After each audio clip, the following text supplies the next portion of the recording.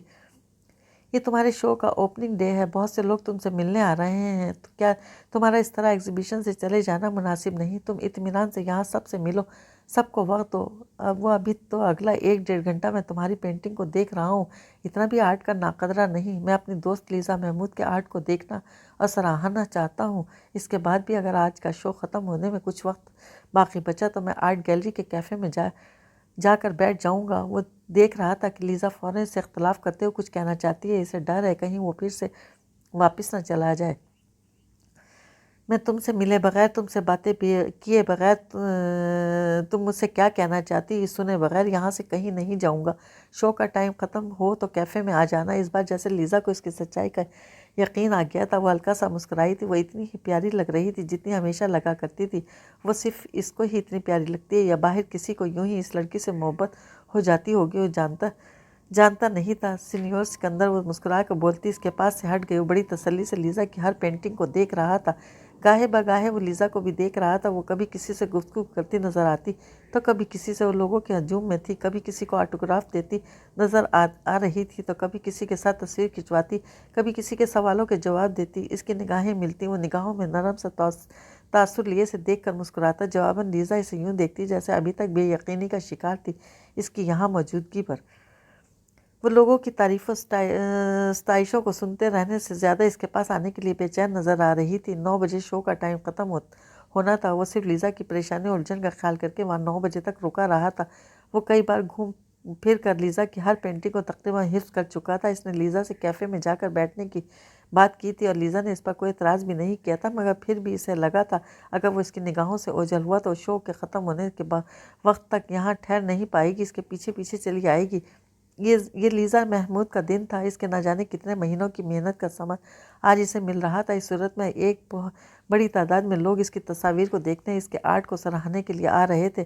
اس نے خود art gallery کے کیوریٹر کو کسی سے بہت خوشی سے یہ کہتے سنا تھا کہ اس کی توقع سے بڑھ کر لوگ نمائش دیکھنے آ رہے ہیں۔ آرٹ کے نقاد، صحافی اور آرٹ کے قدردان لیزا کو سراہ رہے تھے۔ لوگ اس کی پینٹنگ منہ مانگے دام خریدنے کو بے قرار تھے اور اس خاص دن اور خاص موقع کو لیزا کے لیے بہت خاص رہنے دینا چاہتا تھا۔ اس کی خواہش تھی وہ اپنی کامیابی کو پوری طرح انجوائے کرے۔ اس کا مسکراتا چہرہ دیکھ کر، اسے خوشی سے سرشار سا دیکھ کر اسے بہت خوشی ہو رہی تھی۔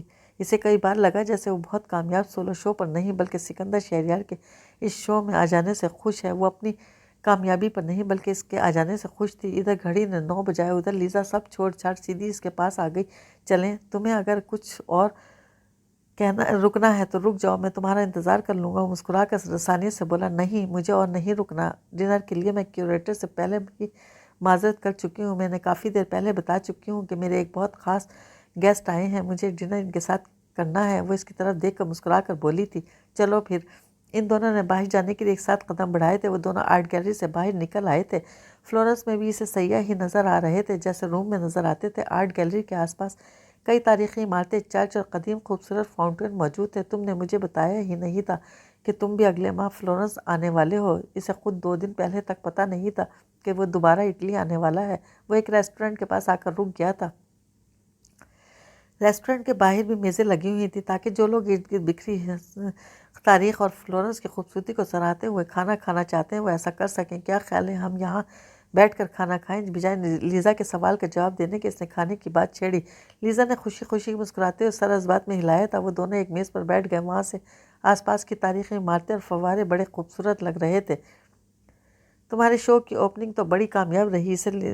اسے لیزا سے پوچھنے کی ضرورت نہیں تھی کہ وہ کیا چیز شوق سے کھاتی ہے۔ اس کی پسند کی ڈشز اسے ازبر تھیں، وہ انہیں آرڈر کر چکا تھا۔ ہاں، وہ شو کی کامیابی پر بس اتنا ہی خوش تھی کہ ہاں کہہ دینا اسے کافی لگا۔ اس کی اصل دلچسپی اس بات میں تھی کہ سکندر شہریار یہاں کیسے آ گیا ہے۔ تم نے بتایا نہیں، تمہارا فلورنس آنا کیسے ہوا؟ وہ سکندر شہریار لیزا محمود کے حسین چہرے کو اپنی نگاہوں کی گرفت میں لیے خود اپنے آپ سے یہ سوال کر رہا تھا کہ وہ آج یہاں فلورنس میں کیا کر رہا ہے۔ کیا آفس کے کسی کام سے یہاں آئے ہو؟ اسے خاموش دیکھ کر لیزا نے مزید پوچھا۔ ان کے سامنے ان کا کھانا سرو کیا جا چکا تھا۔ اس کا دل چاہا تھا وہ لیزا سے جھوٹ بول دے کہ ہاں، میں یہاں کسی میٹنگ یا کانفرنس میں شرکت کے لیے آیا ہوں، مگر زندگی میں جو ایک واحد رشتہ ہے، ایک سچی محبت اسے اس وقت ملی تھی جب وہ زندگی اور محبت سے نا امید ہو بیٹھا تھا۔ کیا اس سے جھوٹ بولا جا سکتا تھا؟ کیا وہ لیزا محمود سے جھوٹ بول سکتا ہے؟ اس کی زندگی میں سچی ہنسی، سچی خوشی، سچی محبت بلکہ زندگی ہی کو واپس لانے والی سے وہ مرتے دم تک جھوٹ نہیں بول سکتا۔ کیا وہ اس سے محض اس لیے جھوٹ بولتے کہ سچ بول کر خود اس پر عیاں نہیں کرنا چاہتا؟ نہیں، وہ لیزا کے ساتھ اپنے رشتے کی سچائی، خوبصورتی کو صرف خود کو عیاں کرنے کے خوف سے کم نہیں کر سکتا۔ میں یہاں آفس کے کام سے نہیں آیا، وہ آہستہ سنجیدگی سے بولا۔ ابھی ان دونوں نے کھانا شروع نہیں کیا تھا۔ میں فلورنس خاص طور پر تمہاری وجہ سے آیا ہوں، تمہارا سولو شو دیکھنے اور تم سے ملنے، تمہیں مبارکباد دینے۔ اس نے لیزا کے چہرے پر پہلے حیرانی، پھر خوشی اور پھر خوشی سے سرشار مسکان بکھرتی دیکھی۔ تم سچ کہہ رہے ہو؟ میں بالکل سچ کہہ رہا ہوں۔ میں یہاں صرف اور صرف لیزا محمود سے ملنے آیا ہوں۔ میں نے گوگل پر تمہارے شو کی جگہ اور تاریخ سرچ کی تھی۔ میں نے 2 دن پہلے بالکل آنن فانن اور اچانک فلورنس آنے کا پروگرام بنایا۔ وہ اس کی خوشی اور بے یقینی محسوس کر کے مسکرا کر بولا، کیوں؟ اور وہ براہ راست اس کی آنکھوں میں جھانک رہی تھی۔ اب وہ اسے کیا بتاتا کہ وہ ایک جادوئی قوت کے زیر اثر یہاں چلا آیا ہے، بغیر کسی ارادے اور کسی سوچ کے۔ اس کا دل اسے یہاں اٹھا لایا تھا۔ اس کے دل نے اسے سوچنے اور سمجھنے کی صلاحیت تک نہیں دی تھی۔ اگر اس نے ذرا بھی سوچ سمجھ لیا ہوتا تو کیا آج لیزا محمود کے سامنے بیٹھا اس مشکل سوال کا سامنا کر رہا ہوتا؟ وہ اس سے ملنے آیا ہے، مگر کیوں؟ کس لیے؟ وہ تو اس لڑکی سے زندگی بھر نہ ملنے کے ارادے باندھے بیٹھا تھا۔ لیزا کے چہرے سے خوشی سے سرشار چہرے کو دیکھتے ہوئے وہ اپنے آپ سے الجھ رہا تھا۔ اسے یہاں نہیں آنا چاہیے تھا، اسے لیزا سے دوبارہ نہیں ملنا چاہیے تھا۔ دوبارہ ملنے کا مطلب اسے کوئی آس، کوئی امید دلانا، وہ اپنی محبت کا یقین دلانا۔ وہ لیزا کو اپنی وجہ سے کوئی بھی دکھ دینے کا کبھی تصور تک نہیں کر سکتا تھا۔ جب وہ اسے اپنے ساتھ اپنی محبت نہیں دے سکتا تو اسے یہ حق بھی نہیں کہ وہ اس کی زندگی میں بار بار آ کر ہلچل پیدا کرے۔ تم آج بہت اچھی لگ رہی ہو۔ اس کے سوال کا جواب دیے بغیر اس نے گفتگو کا موضوع ہی تبدیل کر دیا۔ وائٹ کلر تم پر بہت اچھا لگ رہا ہے۔ اس نے اپنی پلیٹ میں پاستا ڈالا، ساتھ ہی لیزا کے آگے بھی ڈش رکھی۔ لیزا خاموشی سے اسے دیکھ رہی تھی۔ شروع کرو بھائی۔ اس نے خود ہی لیزا کی پلیٹ میں بھی پاستا ڈالا۔ اس نے کھانا شروع کر دیا تھا مگر وہ اسے دیکھ رہی تھی، اسی طرح سنجیدگی اور خاموشی سے۔ اس کی آنکھوں میں بہت سے سوال تھے، آنکھیں اس سے سوال کر رہی تھیں، اپنے ہر سوال میں جواب مانگ رہی تھیں۔ تمہاری نینی کیسی ہیں؟ وہ جان کر انجان بن رہا تھا۔ اسے لیزا کی آنکھوں میں موجود سوالوں سے ڈر لگ رہا تھا۔ اس کا یہاں سے بھاگ جانے کو دل چاہ رہا تھا۔ وہ آخر یہاں کیوں آیا؟ اس کے دل نے یہ اسے کس مشکل میں ڈال دیا؟ ٹھیک ہے لیزا۔ لیزا نے اس کے کہنے پر کھانے کا ایک نوالا لیا تھا۔ وہ سنجیدہ نگاہوں سے اسے دیکھ رہی تھی جبکہ وہ اس کی نگاہوں میں چھپے سوالوں سے نظر چراتا آنکھیں کھانا کھانے میں یوں مگن تھا گویا آج اس وقت ان دونوں کے درمیان سب سے اہم بات ساتھ بیٹھ کر کھانا کھانا ہی تھا۔ تم آج ہی آئے ہو؟ ہاں، اور ایئرپورٹ سے سیدھا تمہارے پاس تمہاری ایگزیبیشن میں چلا آیا۔ جو سوچ رہا تھا اس سے بولا نہیں جا سکا۔ ہاں آج ہی آیا ہوں، کل صبح واپس چلا جاؤں گا۔ وہ لیزا کو دیکھ کر دوستانہ انداز میں مسکرا رہا تھا۔ تمہاری ایگزیبیشن تو میں دیکھ آیا ہوں، بہت اچھی جا رہی ہے۔ یہ بتاؤ سولو شو کے اتنے کامیاب آغاز پر کیسا محسوس کر رہی ہو؟ تم مجھ سے وہ کیوں نہیں کہتے سکندر جو کہنا چاہتے ہو، جو میں تمہارے لبوں سے سننا چاہتی ہوں؟ تم اپنے سب کام، ساری مصروفیت چھوڑ کر میری خاطر دوحہ سے فلورنس آ سکتے ہو تو اپنے دل کی بات کیوں نہیں کہہ سکتے؟ لیزا کی آنکھیں سے پکار پکار کر کہہ رہی تھی۔ وہ اس کے لبوں سے ایک اظہار سننے کی متمنی تھی۔ میں نے اس ایک مہینے میں تمہیں بہت یاد کیا ہے سکندر۔ وہ چند لمحوں تک اس کو کچھ کہنے کی منتظر رہی، پھر جب دیکھا کہ وہ کچھ نہیں کہہ رہا تب آہستگی سے بولی، تم مجھے فون کر لیتی، تمہارے پاس میرا سیل نمبر تو تھا۔ تم جس انداز سے مجھے گڈ بائی کر کے آئے تھے، کیا اس کے بعد میں ایسا کر سکتی تھی؟ تمہارا مجھ سے رخصت ہونے کا انداز مجھے واضح طور پر بتا گیا تھا کہ تم اس چند روزہ ملاقات کو عمر بھر کی دوستی میں تبدیل نہیں کرنا چاہتے۔ وہ شکوہ کناں نگاہوں سے اسے دیکھ کر دھیمے آواز میں بولی، میں کیا چاہتا ہوں اور کیا نہیں چاہتا مجھے جو خود نہیں پتا۔ میں یہاں فلورنس میں کیا کر رہا ہوں، کیوں بیٹھا ہوں، مجھے تو یہ بھی نہیں پتا۔ وہ جیسے خود اپنے آپ اوپر ہنسا تھا مگر اس ہنسی میں ایک بے بسی پناہ تھی۔ لیزا اس کے چہرے کو بغور دیکھ رہی تھی، اسے لگ رہا تھا اس کی آنکھوں میں جھانک رہی ہے۔ اپنے دل سے پوچھ لو، کیا پتا وہ تمہیں بتا دے۔ لیزا اس کی طرف دیکھ کر آہستگی سے بولی۔ وہ جواباً چپ رہا، وہ جیسے کچھ بھی کہتے ہوئے محتاط تھا، مبادا اس کے لبوں سے کوئی ایسی بات نکل جائے جو اس پیاری لڑکی کو وعدے کی کسی ڈور سے باندھ دے۔ وہ اپنی زندگی کے اندھیروں میں اسے کیوں حصہ دار بنائے؟ وہ اگر اسے کوئی خوشی نہیں دے سکتا تو اسے کوئی دکھ دینے کا بھی اسے کچھ حق نہیں۔ چلو فلورنس کی سڑکوں پر گھومیں، تمہارے روما کی طرح یہاں بھی تو ہر گلی، ہر سڑک پر ہسٹری بکھری ہوئی ہے۔ وہ کھانا چھوڑ کر یکدم ہی میز سے اٹھا تھا۔ بل ادا کرنے کے لیے اس نے ویٹر کو اشارے سے بلایا تھا۔ لیزا اسے دیکھتے ہوئے اٹھ گئی تھی۔ وہ دونوں آہستہ قدموں سے چلتے کیفے سے دور آ گئے تھے۔ لیزا خاموش تھی۔ اس نے لیزا کے خاموش چہرے کو بغور دیکھا۔ اس کے چہرے پر اب خوشی نہیں، دکھ اور خاموشی تھی۔ اتنی چپ کیوں ہو لیزا؟ پلیز کوئی بات کرو۔ لیزا نے خاموشی سے اس کی طرف دیکھا۔ ضرور بولی، کچھ نہیں۔ کیا میں نے یہاں آ کر تمہیں دکھی کیا ہے؟ پتہ ہے لیزا، تمہارا بہت بولنا اور بے تحاشا ہنسنا مجھے بہت پسند ہے۔ لیزا چلتے چلتے یکدم ہی رکی تھی۔ وہ دونوں اس وقت فوارے کے بالکل نزدیک تھے۔ لیزا اس کی آنکھوں میں دیکھ رہی تھی۔ جب تمہیں میں پسند ہوں، میری ہر بات بھی پسند ہے، پھر الجھن کیا ہے سکندر؟ لیزا نے ایک دم ہی اس کا ہاتھ پکڑ لیا تھا۔ وہ چاہتے ہوئے بھی اس کے ہاتھ سے اپنا ہاتھ نہیں نکال پایا تھا۔ اس نے لیزا کے چہرے کی طرف دیکھا۔ اسے اس کی آنکھوں میں ایک فیصلہ کن سی کیفیت نظر آئی۔